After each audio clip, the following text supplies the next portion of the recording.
కడప నగరంలోని మాజీ deputy CM camp కార్యాలయంలో మీడియా సమావేశంలో మాజీ ఉప ముఖ్యమంత్రి ఎస్బీ అంజద్ భాషా రాష్ట్ర ముఖ్యమంత్రి చంద్రబాబు తీరుపై తీవ్రస్థాయిలో మండిపడ్డారు. సొమ్ము ఒకరిది సోకొకరిది అన్న రీతిలో చంద్రబాబు ప్రవర్తన ఉందన్నారు. పేరెంట్స్ మీటింగ్లో సీఎం హోదాలో చంద్రబాబు మొత్తం అబద్ధాలు చెప్పాడన్నారు. తల్లికి వందనం పథకం నారా లోకేష్ మైండ్ నుండి వచ్చిన పథకం అని చెప్పడం హాస్యాస్పదమన్నారు. అమ్మఒడి పథకం తెస్తామని 2014 ఎన్నికల ప్రచార సమయంలోనే వైఎస్ జగన్ చెప్పారన్నారు. 2019లో అధికారంలోకి వచ్చాక అమ్మఒడి ద్వారా తల్లులకు డబ్బులు అందించారన్నారు. ఇచ్చిన ప్రతి హామీ నెరవేర్చిన ఘనత వైఎస్ జగన్ అన్నారు. మోసపూరిత హామీలతో అధికారంలోకి వచ్చిన వ్యక్తి చంద్రబాబు అన్నారు. చంద్రబాబు పేరు చెబితే ఒక్క పథకమైనా గుర్తు వస్తుందా అన్నారు. వెన్నుపోటు రాజకీయాలు, మోసాలకు, అబద్ధాలకు బ్రాండ్ అంబాసిడర్ చంద్రబాబు అన్నారు. వైఎస్ జగన్ అభివృద్ధి చేసిన ప్రభుత్వ పాఠశాలలో దర్జాగా చంద్రబాబు పేరెంట్స్ మీటింగ్ పెట్టారన్నారు. ప్రైవేట్ పాఠశాలకు ధీటుగా ప్రభుత్వ పాఠశాలను వైఎస్ జగన్ అభివృద్ధి చేశారన్నారు. నిన్న పేరెంట్స్ టీచర్ మీట్ పెట్టి మరి ఇది ఒక గిన్నిస్ వరల్డ్ రికార్డ్. ఇది ఎప్పుడు జరిగినటువంటి విధంగా సుమారుగా 60,000 పాఠశాలల్లో 2,25,00,000 మంది విద్యార్థులు మరియు పేరెంట్స్ పార్టిసిపేట్ కావడం జరిగింది అని చెప్పి ఇది ఒక గిన్నిస్ వరల్డ్ రికార్డ్ అని చెప్పి కూడా చెప్పుకోవడం జరుగుతుంది. అంటే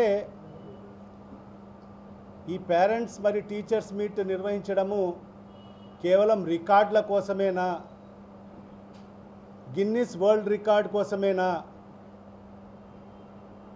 ఎందుకంటే మొన్న కూడా మనం చూసాం, యోగాంధ్ర పేరుతో మరి వైజాగ్లో మరి యోగా కార్యక్రమం ఏర్పాటు చేసి మరి అది కూడా గిన్నిస్ వరల్డ్ రికార్డులో మొదటి స్థానంలో ఉందని చెప్పి కూడా మరి ఆ రోజు చంద్రబాబు నాయుడు గారు మాట్లాడడం జరిగింది. అంటే చంద్రబాబు నాయుడు గారు ఏ కార్యక్రమం చేస్తే కూడా మరి అది ప్రజలకు ఉపయోగకరంగా ఉండదు, మరి నిన్న చేసిన కార్యక్రమం మరి విద్యార్థులకు ఉపయోగకరంగా ఉండదు, కేవలం ఆయన రికార్డుల కోసం మాత్రమే కార్యక్రమాలు చేస్తారనేది స్పష్టంగా ఈ రాష్ట్ర ప్రజలకు తెలియవచ్చింది.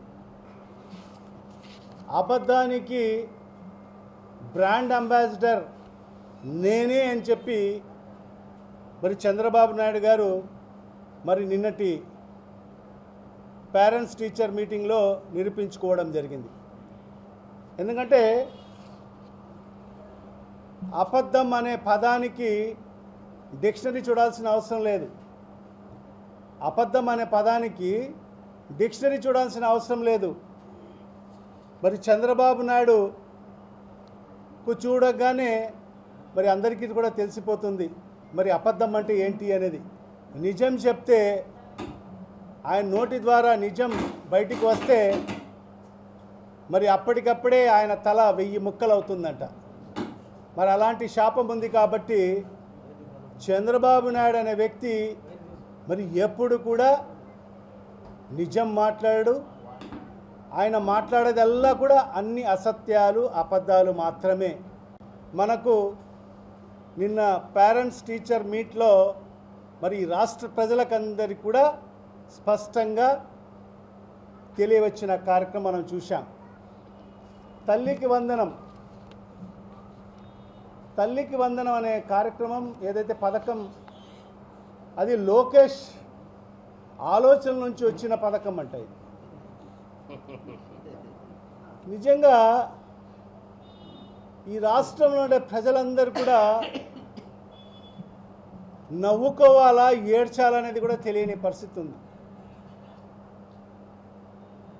లోకేష్ మదిలో నుంచి వచ్చిన పథకము తల్లికి వందనం అంట. కళ్ళు ఆర్పకోకుండా అబద్ధాలు చెప్పే వ్యక్తి ఎవరన్నా ఉండాడంటే అది ఒక్క చంద్రబాబు నాయుడు మాత్రమే. నిజంగా ఇవాళ ఈ రాష్ట్రంలో ఉండే ప్రజలకందరికీ కూడా సుమారుగా 5.5 కోటి మంది ప్రజలు ఉన్నారు. మరి ఈ 5.5 కోటి మంది ప్రజలకు ఎన్టీఆర్ గారంటే గుర్తుకొచ్చేది ₹2 కిలో బియ్యం, మరి మద్యపాన నిషేధం, ఇది గుర్తుకొస్తుంది. వైఎస్ రాజశేఖర రెడ్డి గారంటే మరి ఆరోగ్యశ్రీ పథకం, రైతులకు రుణమాఫీ, ఉచిత కరెంటు, మరి ఈ రకంగా 108, 104 మరి ఇలాంటి పథకాలు ఈ రాష్ట్ర ప్రజలకు గుర్తుకొస్తాయి. ఆరోగ్యశ్రీ, మరి అదేవిధంగా వైఎస్ జగన్మోహన్ రెడ్డి గారంటే ఈ రాష్ట్ర ప్రజలకు గుర్తుకొచ్చేది మరి అమ్మఒడి, మరి అదేవిధంగా విద్యా వ్యవస్థలో మరి ఆయన తీసుకొచ్చిన సమూలమైన మార్పులు. ప్రతి పేదవాడు, ప్రతి పేద విద్యార్థి ఉన్నత చదువులు చదువుకోవాలి, చదువుకు పేదరికం అనేది అడ్డు రాకోకూడదని చెప్పి నాడు నేడు ద్వారా మరి ఈ రాష్ట్రంలో ఉండే అన్ని ప్రభుత్వ పాఠశాలలన్నీ కూడా అభివృద్ధి చేయడము మరి జగన్మోహన్ రెడ్డి గారంటే గుర్తుకొచ్చే కార్యక్రమాలు. చంద్రబాబు నాయుడు అంటే ఒక్కటంటే ఒక్క పథకమన్నా ఈ రాష్ట్ర ప్రజలకు గుర్తుకొస్తాదా అని చెప్పి ఈ సందర్భంగా నేను అడుగుతున్నాను. ఫలానా పథకం చెప్తే మరి చంద్రబాబు నాయుడు గుర్తుకొచ్చే పథకం ఏదైనా ఉందంటే లేని పరిస్థితి ఈరోజు మనం స్పష్టంగా కనిపిస్తుంది.